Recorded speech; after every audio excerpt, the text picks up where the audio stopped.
रहे उन पे आप एफआईआर नहीं करेंगे।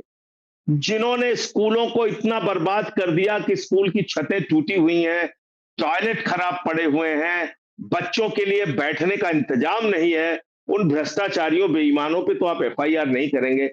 जो लोग इस सच्चाई को आपको दिखाएंगे उन पे आप एफआईआर करेंगे। आपको तो पुरस्कृत करना चाहिए, आपको तो उनका अभिनंदन करना चाहिए कि आपके सरकार के भ्रष्टाचार को उन्होंने उजागर किया। और न्याय का सिद्धांत ये था कि योगी जी आते सामने और कहते इन लोगों ने बहुत बधाई योग्य काम किया है कि हमारी कमियों को उजागर करके हमको दिखाया, हम इसकी जिम्मेदारी लेते हैं, हम इसको ठीक करेंगे। हम कोई नए विद्यालय बनाने की भी मांग नहीं कर रहे हैं, हमारी तो बहुत छोटी सी डिमांड है, स्कूल ठीक करो। बहुत ज्यादा बड़ी बात हम नहीं कह रहे हैं अजीत जी, लेकिन आपने देखा स्कूल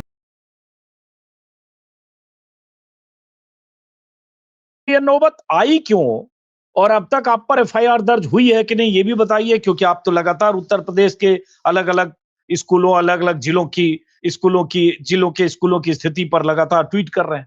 तो जरा समझना चाहेंगे, ये तस्वीरें भी हम देख रहे हैं जो आम आदमी पार्टी के कार्यकर्ता अलग अलग जिलों के सरकारी स्कूलों की बदहाली दिखा रहे हैं।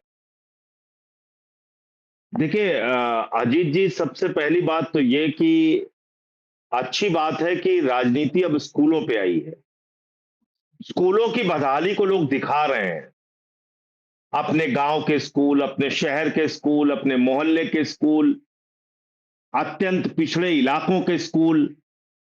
और अब कम से कम देश और पूरा उत्तर प्रदेश ये देख पा रहा है कि हमारे छोटे छोटे गरीब घरों के बच्चे किन दुश्वारियों में अपनी जिंदगी जी रहे, किन दुश्वारियों में अपनी पढ़ाई कर रहे हैं। ये बहुत अच्छी बात है। देश और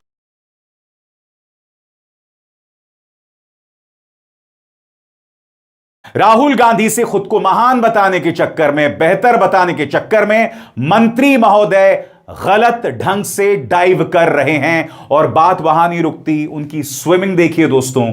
थ्रू आउट जब वो स्विमिंग कर रहे हैं तो उनका सिर बाहर है।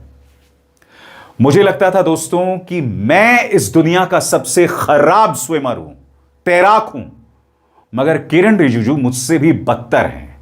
अब मैं आपको बताता हूं दरअसल किरण रिजिजू ये सब ड्रामा क्यों कर रहे हैं। क्योंकि राहुल गांधी जो कि एक ट्रेंड स्कूबा डाइवर हैं, कुछ दिनों पहले उन्होंने एक वीडियो जारी किया था और मैं चाहता हूं आप इस वीडियो को देखिए। सही मायने में डाइव भी ऐसे की जाती है, यानी कि सीधे पहले आपके हाथ पानी में प्रवेश करते हैं, फिर आपका सिर, छाती नहीं, उससे चोट लग सकती है।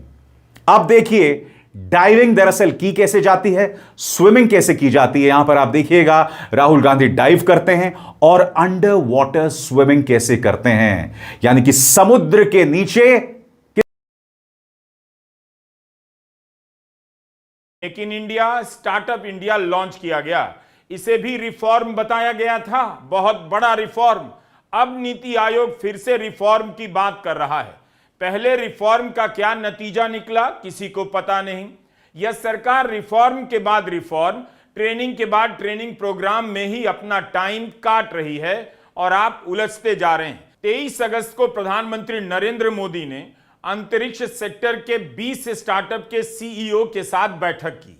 भारत सरकार 2,12,000 से अधिक स्टार्टअप को मान्यता देती है। उनमें से 20 स्टार्टअप को कामयाबी के तौर पर पेश करने का कोई मतलब नहीं, खासकर तब जब संसद में मोदी सरकार के ही वाणिज्य राज्य मंत्री जितिन प्रसाद बता चुके हैं कि 6,789 स्टार्टअप योजनाएं जिन्हें सरकार मान्यता देती है बंद हो चुकी हैं। आपका ध्यान इन सवालों पर क्यों नहीं जाता है? अंतरिक्ष के स्टार्टअप का नाम सुनकर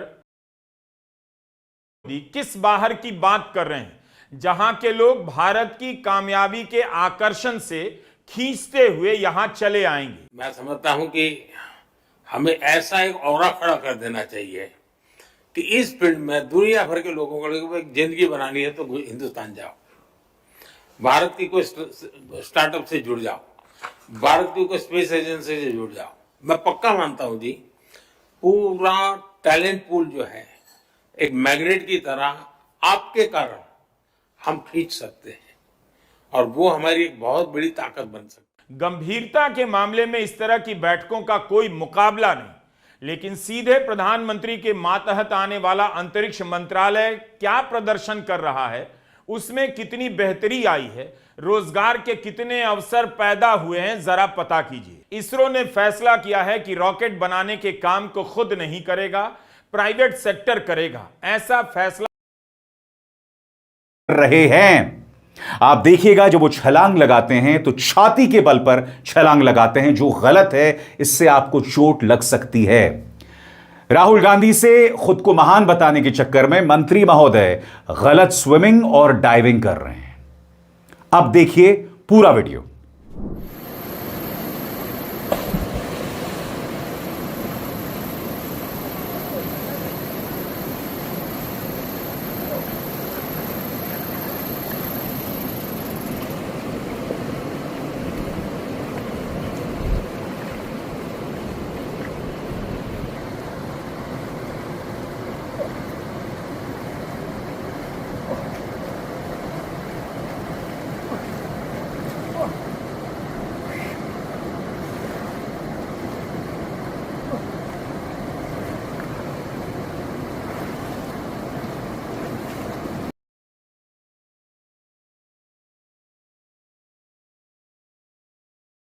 तो नागपुर से हमारे साथ विवेक देश पांडे वो सीधे लाइव हो रहे हैं, उनको भी जरूर सुनिएगा।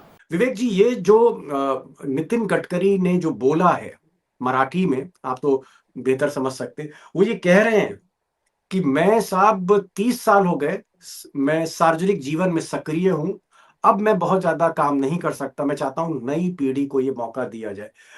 क्योंकि आप नागपुर की भी स्थिति जान रहे हैं, दिल्ली दरबार की स्थिति भी जान रहे हैं, क्या ये मालूम है ये इशारा जो कहीं ना कहीं मोदी की तरफ तो नहीं है? क्योंकि 17 सितंबर को 76 साल के मोदी जी होने जा रहे हैं। बिल्कुल भी हो सकता है कि ये इशारा नरेंद्र मोदी की तरफ हो। और नितिन गडकरी का जहां तक सवाल है, अभी उनके करियर में और आगे कुछ होने की पॉसिबिलिटी नहीं है, उनको पता है। आपको याद हो ये पॉलिटिक्स का खेल किस तरह से, जिसको अंग्रेजी में कमिंग अ फुल सर्कल कहते हैं। 2005 में जब सुदर्शन जी अब नितिन गडकरी कह रहे हैं कि साहब एक तरह से कि उम्र हो गई है, अब मैं उतना काम नहीं कर पाता हूं जितना पहले करता था, और अब तो नई पीढ़ी को यानी जेनजी को आना चाहिए। अब नितिन गडकरी हो सकता है अपने लिए कह रहा हूं, लेकिन इसका जो इंटरप्रिटेशन किया नागपुर से लेकर दिल्ली तक, उनका यह कहना था कि गडकरी जो है इशारा कर रहे हैं मोदी जी की तरफ, क्योंकि मोदी जी 75 पार हो चुके हैं और 76 बरस के होने जा रहे हैं। तो इशारा जो है वो मोदी की तरफ था। अब जब हड़कंप मचा, सोशल मीडिया पे खबर वायरल होने लगी दोस्तों, तो नितिन गडकरी के ऑफिस ने कहा, बयान दिया, बयान देना ही था भाई, कैबिनेट मिनिस्टर हैं, गद्दी का मामला। बयान ये दिया नितिन गडकरी के ऑफिस में कि साहब ये बोले तो वो थे, लेकिन मतलब गलत निकाला जा रहा है, ऐसा नहीं है, वो तो भाई उस ट्रस्ट की मीटिंग में गए थे, कोई रिटायरमेंट, ना नितिन गडकरी रिटायरमेंट ले रहे हैं ना कोई रिटायरमेंट ले रहा है। जी हाँ दोस्तों, आपका स्वागत करते हैं आपके अपने प्यारे यूट्यूब चैनल में। तो आप सब मिलकर हमारे चैनल को सब्सक्राइब कर लो ताकि हर वीडियो का नोटिफिकेशन आपको मिलता रहे। दोस्तों मैं आपको बता दूं दोस्तों, अभी एक रिपोर्ट आई है जिसमें ये बोला गया है कि 8.7 करोड़ युवा बेरोज़गार हैं दोस्तों। मतलब ना तो कोई काम करते हैं, ना ही वो पढ़ते हैं। देश के हालात पूरी तरह से ख़राब हो चुके हैं और सरकार ये संभालने में पूरी तरह से फेलियर इनका जो ये साबित हुआ दोस्तों, बहुत ज़्यादा इनका, मैं कहूँगा कि बहुत बड़ा ये फेलियर है। सरकार को ये देखना चाहिए दोस्तों कि आप ये नीति आयोग की रिपोर्ट बना रहे हैं और इसमें आप इस तरह की बात कर रहे हो, तो आप क्या कर रहे हो? मतलब आपने कुछ किया है? आपने कुछ नहीं किया। आपका जो फेलियर ये है, ये सबसे बड़ा फेलियर यहाँ पे दिख रहा है। ठीक है, आपने महंगाई को, जो चीनी को एक ब्रांड बना दिया है, आज 75 रुपये केजी चीनी मार्केट में झूल रही है दोस्तों। तो वो किसकी बदौलत है दोस्तों? है ठीक है, मतलब महंगाई पे कोई कंट्रोल नहीं है, अर्थव्यवस्था ऐसे ही सिस्टम चल रहा है दोस्तों। लोग भूख से मर रहे हैं और ये मोदी नल्ला हमारा प्रधानमंत्री ये कुछ नहीं कह रहा। ठीक है, तो इसको करना चाहिए दोस्तों, क्या कुछ इसको करना चाहिए। तो यही है दोस्तों, अब इनका समय आ गया है कि अब ये सरकार से अब ये जाने वाले हैं दोस्तों। ठीक है, अब अंदर ही अंदर ऐसे बयान आने लगे हैं दोस्तों। ठीक है, और जनता इन्हें दोबारा मौका नहीं देगी, ये सबको ही पता है।